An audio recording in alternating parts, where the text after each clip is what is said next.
Welcome back to KCPH TV में आपके साथ सरेश और आज हम अपनी सेकेंड वीक की लास्ट एपिसोड में।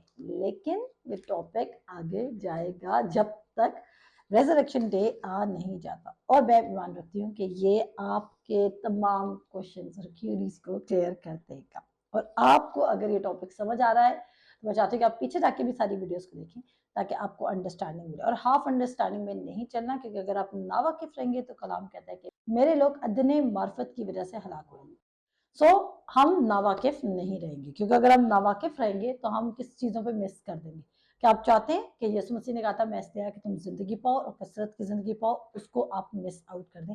और अगर आप नहीं चाहते कि आप उन तमाम चीज़ों को मिस आउट करें तो मेरे अजीज़ों, आपको अपने जहन को न्याय करना होगा। हम लास्ट में सीख रहे थे लास्ट एपिसोड में कि हमारे पास दो किस्म की रास्तबाजी है। और रोमियो के खत में लिखा है, पौलुस रसूल कहते हैं कि वो खुदा की रास्तबाजी से नावाकिफ हो गए और वो खुदा की रास्तबाजी को छोड़कर अपनी रास्तबाजी की तरफ चलना शुरू हो गए और वो खुदा की रास्तबाजी के फर्माबरदार या ताबेदार नहीं रहे। तो ये पॉसिबल है कि आप खुदा की रास्तबाजी को रिजेक्ट कर सकते हैं, क्योंकि हम एक ऐसे वर्ल्ड में रह रहे हैं जो परफॉर्मेंस को तरजीह देता है। जो किसको तरजीह देता है?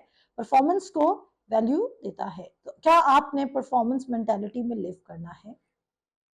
अब आपकी अपनी रास्तबाजी क्यों जरूरी है?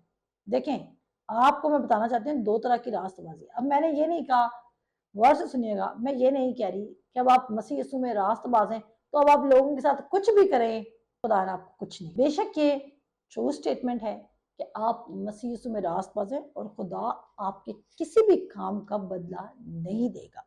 पर इस जमीन पर रहते हुए बेशक हमें इस जमीन पर उस रास्तबाजी की जरूरत है। और रास्तबाजी क्या है? To act right in front of people. अब अगर आप लोगों का कत्ल करेंगे तो आप किधर जाएंगे?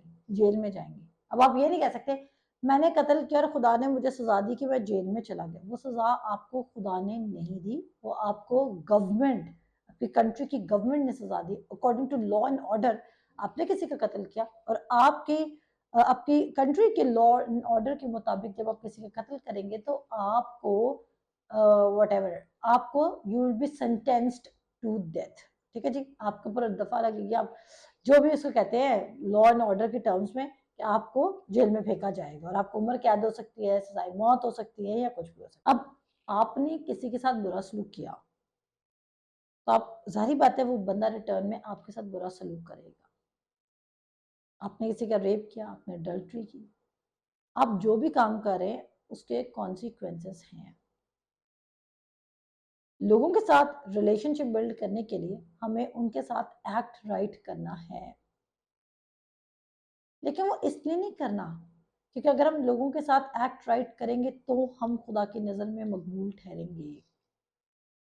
वो हमें इसलिए करना है क्योंकि जो हमारा इंसान के साथ ताल्लुक है वो कामों की बिना पर है, वो परफॉर्मेंस की बिना पर है। पर हमारा खुदा के साथ ताल्लुक परफॉर्मेंस की बिना पर नहीं है। हमारा खुदा के साथ ताल्लुक किसकी बिना पर नहीं है? परफॉर्मेंस की बिना पर नहीं है। खुदा की रास्तबाजी खुदा से लिंक करती है, हमारी रास्तबाजी लोगों के साथ लिंक करती है। खुदा की रास्तबाजी खुदा के साथ लिंक करती है, लोगों की रास्तबाजी लोगों, सेल्फ राइटियसनेस हमारी लोगों के साथ लिंक करती है। अब जब खुदा ने हमें एक दफा स्टेटस दे दिया इसने 4:24 के मुताबिक कि आप रास्तबाज, आप ट्रूली होली हैं, इसका मतलब है कि आपका स्टेटस चेंज नहीं हो सकता। अब जब आपका खुदा के साथ स्टेटस चेंज नहीं हो रहा तो आपका खुदा के साथ रिलेशनशिप चेंज नहीं हो रहा। Very important. जब आपका खुदा के साथ स्टेटस चेंज नहीं हो रहा, यानी कि खुदा आपको कभी पाक और कभी नापाक डिक्लेयर नहीं कर रहा। ऐसा नहीं, कभी आप पाक होगे कभी आप नापाक होगे। ये पुराने अहद में होता था कि किसी ने गुनाह किया फिर उसका स्टेटस नापाक हो गया और अब उसको कुर्बानी चढ़ानी है अपने गुनाहों के लिए। अब जब मसीह यीशु ने एक बार वंस फॉर ऑल तमाम गुनाहों को उठा लिया, हमने बार बार माफी के लिए नहीं जाना है। हम रिपेंट कर सकते हैं, और रिपेंट का क्या मतलब है? Change of mind. हम अपने जहन को तब्दील कर सकते हैं, हम रिपेंट कर सकते हैं, बट हम माफी नहीं मांग रहे। माफी का मतलब क्या है? खुदा हमें माफ कर दे, हमने तेरे हजूर गुनाह कर दिया। नो नो नो नो, ये गलत है। आप रिपेंट कर सकते हैं कि यस खुदा मैंने गलत किया और मैं फिर अपनी बदन के फ्लो में चला गया, लेकिन अब अपने जहन को तब्दील करना चाहता हूँ और मैं अपने उसी स्टेटस में लिव करना चाहता हूँ, मैं अपनी उसी नेचर के मुताबिक लिव करना चाहता हूँ जो मेरी नेचर खुदावंद यीशु मसीह में है। सबकी रूह जो पाकीज़ा है, जो राइटियस है, वो हमेशा खुदा के साथ फेलोशिप में रहती है।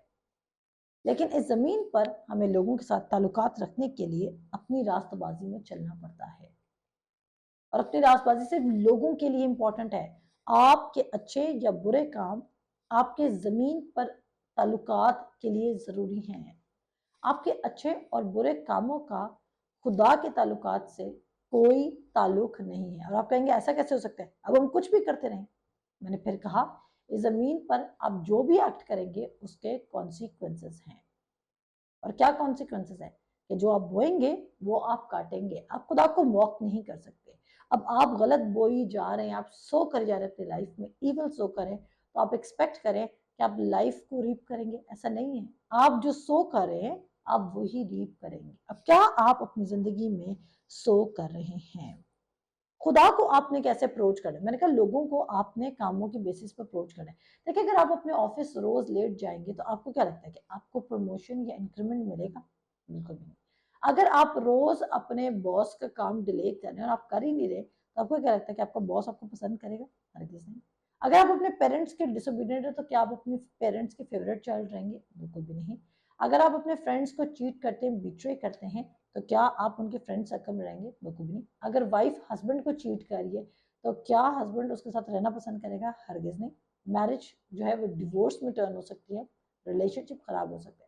तो हर रिलेशनशिप, यहाँ हस्बैंड चीट कर रहा है तो क्या होगा? हर रिलेशनशिप क्या कर रहा है?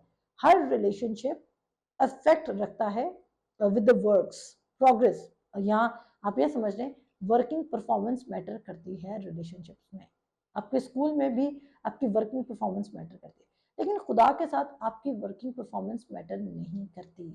और ये बात अपने जहन में बिठा लें, खुदा के साथ आपका कोई काम भी मैटर नहीं करता है। चाहे वो काम अच्छा है, चाहे वो काम बुरा है, कोई काम भी मैटर नहीं करता है। पर क्या मैंने कहा कि आप इविल करना शुरू कर दी? होल्ड ऑन, मैंने कई बार समझा दिया कि जो बोएंगे वो आप काटेंगे।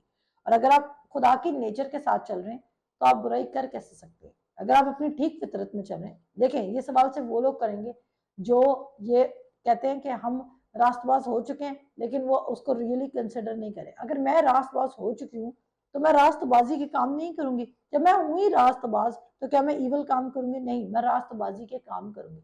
इसीलिए ये बहुत जरूरी है कि आप अपने रास्तबाजी के स्टेटस को खुदा के साथ समझें। इसीलिए ये बहुत जरूरी है कि आप देखें कि आप मसीह यीशु में कौन है, क्योंकि द मोमेंट आप ये देख लेंगे कि आप मसीह यीशु में कौन है, उसी मोमेंट आप उसमें चलना शुरू कर देंगे। अब आप अपने आप को देख ही गुनाहगार रहे, आप अपने आप को देख ही गलत रहे, तो आप गलतियों पर गलतियां करेंगे। जैसे तेरे दिल के अंदेशे हैं तू वैसा ही है।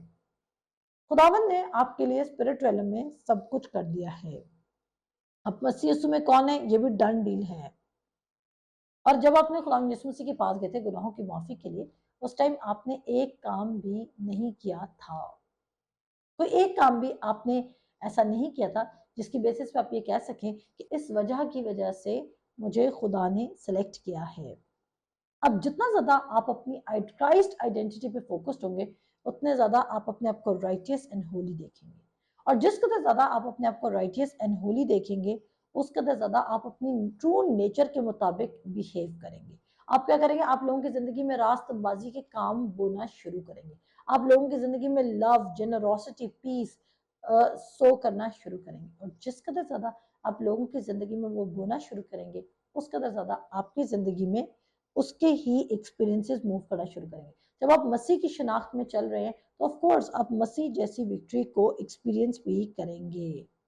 और मैंने अपनी फर्स्ट वीक के एपिसोड में पहले बता दिया, ये बात मैं एस्टेब्लिश कर चुकी हूँ कि आपकी रूह सील्ड है। इसलिए उसके पहले बाप की 13 आयत के मुताबिक पाक रूह की मोहर लगी हुई है। किसकी मोहर? पाक रूह की मोहर लगी हुई है। तो जब आपके ऊपर पाक रूह की मोहर लगी हुई है इसका मतलब है कि आपकी जो स्टेटस है खुदा के साथ वो चेंज नहीं हो सकता। खुदा ने एक बार आपकी नई इंसानियत को पाकीज़गी और रास्तबाजी में पैदा कर दिया। अब उस स्टेटस को कोई भी चेंज नहीं कर सकता। देखिए, अगर खुदा ने आपको रास्तबाज ठहराया है, अगर खुदा ने आपको पाकीज़ा ठहराया है, तो कौन है या ऐसा आपका ऐसा कौन सा गुनाह है जो आपके स्टेटस को खुदा यीशु मसीह के साथ तब्दील कर सकता है। कोई भी ऐसा गुनाह नहीं है जो आपके स्टेटस को तब्दील कर सकता है। जैसे आप ईमान लाए थे खुदा यीशु मसीह पे, उनके निजात के मैसेज पे, तब से आप सील्ड हो गए हैं। आप इंग्लिश में उसको पढ़ सकते हैं, वो कहेगा सील्ड। चलिए आपके लिए पढ़ लेते हैं। इफिशियंस 1 की 13 क्या कह रही है? कहते हैं इन whom ye also trusted after that ye heard the word of the truth, यानी कि कब? जब आपने खुदा के कलाम की सच्चाई से वाकिफ हुए। कहता है that ye heard the word of truth, the gospel of your salvation, in whom also after that ye believed, जब आप ईमान लाए, ye were sealed with that holy spirit of promise। आप क्या होगे? सील्ड होगे। क्या आपका स्टेटस चेंज होगा? हरगिज नहीं। आप सुन रहे हैं? आपका स्टेटस चेंज नहीं होगा। सिर्फ चेंज क्या होना है? आपका स्टेटस चेंज नहीं होना, आपका माइंड चेंज होना है।